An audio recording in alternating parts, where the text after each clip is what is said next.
अस्सलामुअलैकुम जी नाजरीन, अज के व्लॉग दे विच मैं तुहाडे नाल एक इंतहाई अफसोसनाक वाक़या जिहड़ा पत्तो की पुरानी मंडी दे रहशी दे नाल पेश आया कि एक उहदा ही जिगरी यार जिहड़ा उहनूं नौकरी दा बहाना ला के लै जांदा और मुबैना तौर दे उत्ते धोखे फराड दे नाल उहदा गुर्दा कढवा के ते बेच दिंदा।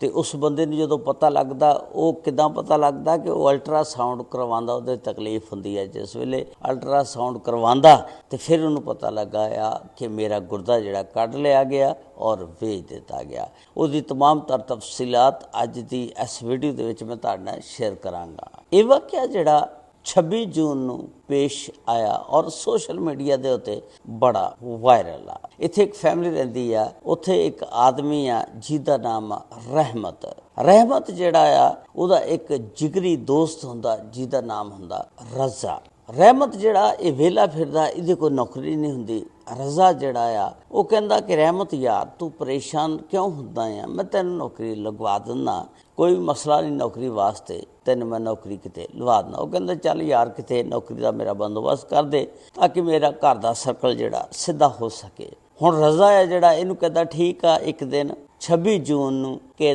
तैयार हो जा, आपां ना तैनूं नौकरी वास्ते लैके जाना आ, तैनूं नौकरी लवाना आ। ये घरों दोनों तैयार होकर चल जाते हैं। रास्ते दे विच कहंदा कि यार तेरा पहलों टैसट होना आ खून का कि आया तैनूं कोई बीमारी तो नहीं, कोई प्रॉब्लम तो नहीं हैगी, तो उस तो बाद तेरा जिहड़ा टैसट हो के ते फिर तेरी नौकरी पक्की आ।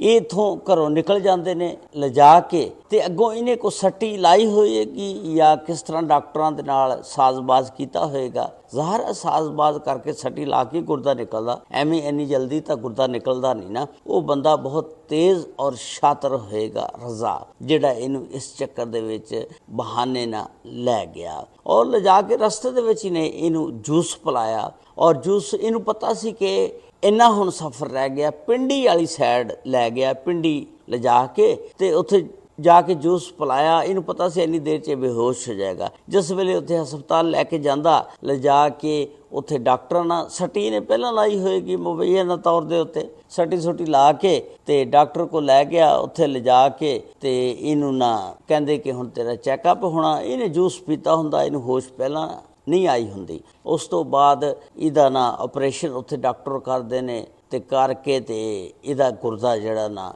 एक कढ लिया जांदा। कढ के गुर्दा ते ये लैके गुर्दा डॉक्टरां दे नाल साजबाज उत्थे किसी ने बेचता होएगा या जिन्हों भी जरूरत होएगी ते इनू चुकदे ने, चुक के ते एक फुटपाथ दे उत्ते पा दिंदे ने। ते उस तो बाद इहदा जिहड़ा बहनोई आ वो पिछों 12 जुलाई नूं एक FIR गुमशुदगी दी दर्ज करा दिंदा। पुलिस जिहड़ी आ एक FIR गुमशुदगी दी दर्ज कर लैंदी आ और तहकीकात दा आगाज़ कर दिंदी आ। उस तो बाद एक काफ़ी टाइम 10-15 दिन बाद वापस आंदा, क्योंकि 26 जून का वकूआ आ, 12 जुलाई नूं FIR दर्ज हुंदी आ। उस तो बाद ये घर आ जांदा खुद ब खुद। जिस वेले घर आंदा ते आके इनू ना तकलीफ हुंदी आ, देखदा दे चुक के हाथों ते भी इत्थे की मसला आ। उस तो बाद दस्सिया जांदा कि ये अल्ट्रासाउंड करवांदा आ कि मेरे की प्रॉब्लम आ, की मसला आ। ते उन्होंने मेरे खून का टैसट लिया सी ते पट्टी भी लगी आ, ते की वजह। जदों अल्ट्रासाउंड करवाया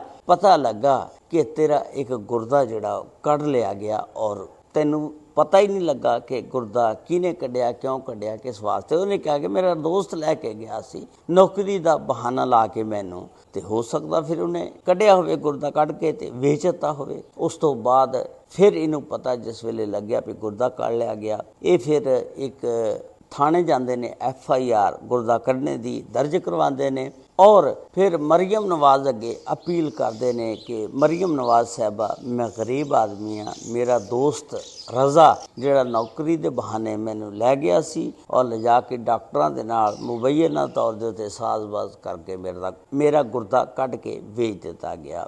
हुण तुसी एक दोस्त जिहड़ा बचपन दा होवे और नौकरी दे बहाने इस तरह करके लै जावे गुर्दा वेच देवे ते उहदे मतलब तुहाडी की राय आ? तुसी अपनी राय का इजहार जरूर करना। अजकल दोस्त भी बल्कि किसी दे उत्ते भी ਇਤਮਾਦ ਨਹੀਂ ਕੀਤਾ ਜਾ ਸਕਦਾ। ਦੌਰ ਹੀ ਇਸ ਤਰ੍ਹਾਂ ਦਾ ਆ ਗਿਆ। ਅੱਲਾਹ ਤਾਲਾ ਸਭ ਤੇ ਰਹਿਮਤ ਫਰਮਾਏ।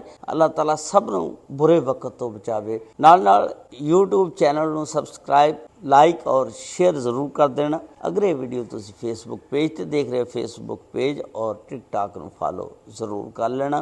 अल्लाह ताला सब ते रहमत फरमाए। अस्सलामु अलैकुम व रहमतुल्लाहि व बरकातुहू।